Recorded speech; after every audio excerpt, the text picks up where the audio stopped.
Alright guys, March Book Madness, reading online time. The book that we are going to read today, all of you are very familiar with. You also have your very own copy. The book that we are reading is The Invisible Boy. Can you see Brian, the invisible boy? Even Mrs. Carlotti has trouble noticing him in her classroom. She's too busy dealing with Nathan and Sophie.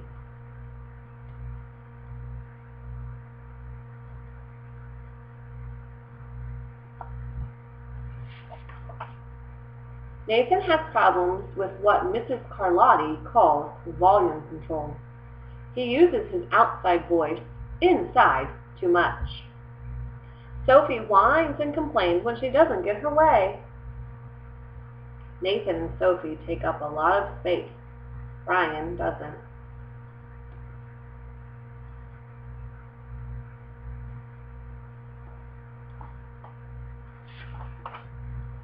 When the bell rings for recess, Micah and JT take turns choosing kids for their kickball teams. The best players get picked first. Then the best friends of the best players. Then the friends of the best friends. Only Brian is left, still waiting and hoping.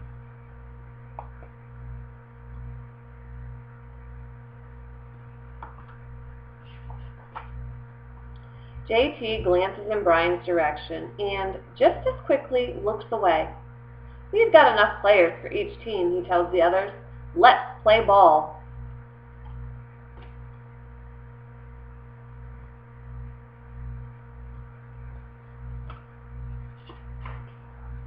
In the cafeteria, Madison and her friends talk about her birthday party.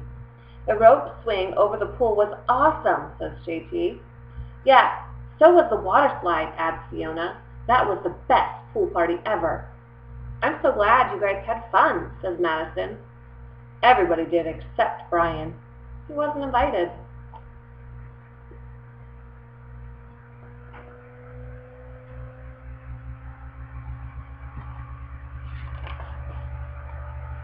At choosing time, while the other kids played board games and read, Brian sits at his table doing what he loves to do best. He draws fire-breathing dragons scaling tall buildings, space aliens lost in interlogical battle, greedy pirates digging for treasure, and superheroes with the power to make friends wherever they go.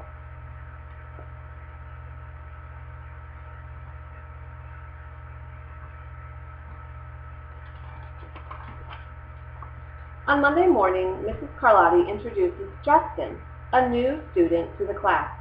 Brian smiles shyly at him.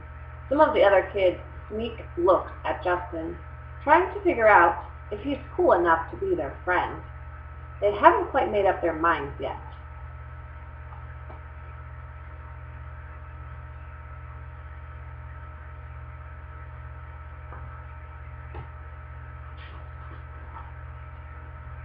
At lunch, Madison and JT watch Justin eat with chopsticks. What's that? asks Madison as she points at Justin's food. It's beluga. Baloo what?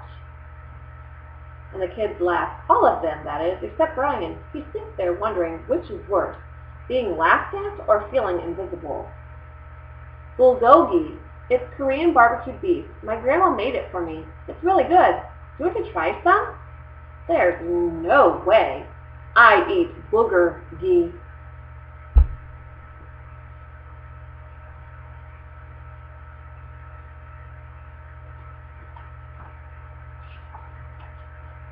The next day, when Justin goes to his cubby to put away his backpack, he notices a piece of paper with his name on it. Justin.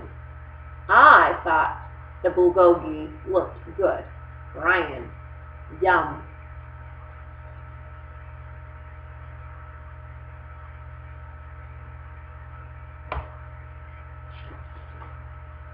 At morning recess, Brian finds a piece of chalk on the ground and starts drawing away. You're Brian, right? Yeah. Thanks for the note. Hey, Justin, Emiliano calls out from the tetherball court. You're up next. Sorry, I gotta go, says Justin. By the way, that's a really cool drawing, he adds before taking off.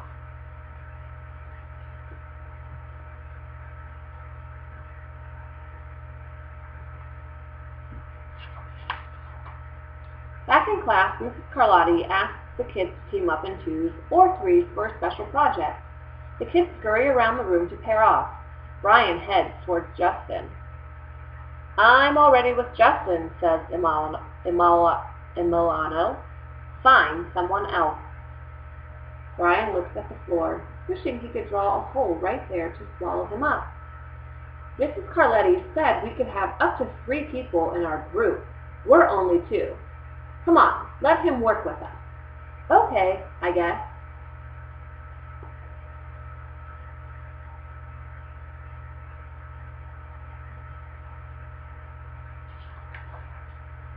Mrs. Carlotti gives the class directions for the project. Your assignment is to work together to write a story about what you see in that photograph.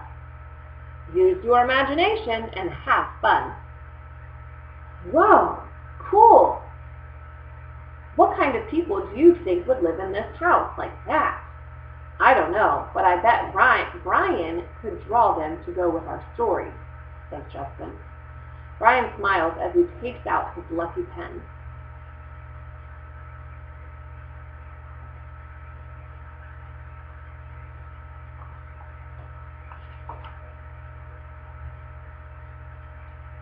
The crooked story we made up on the spot.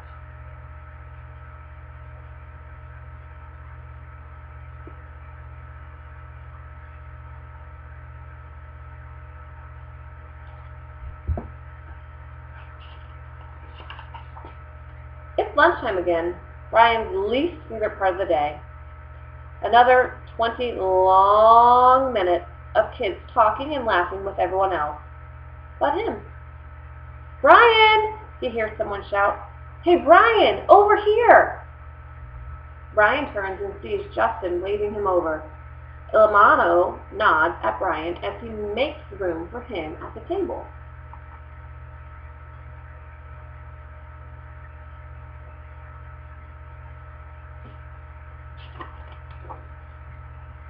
Cookie? Thanks! Maybe, just maybe, Brian's not so invisible after all.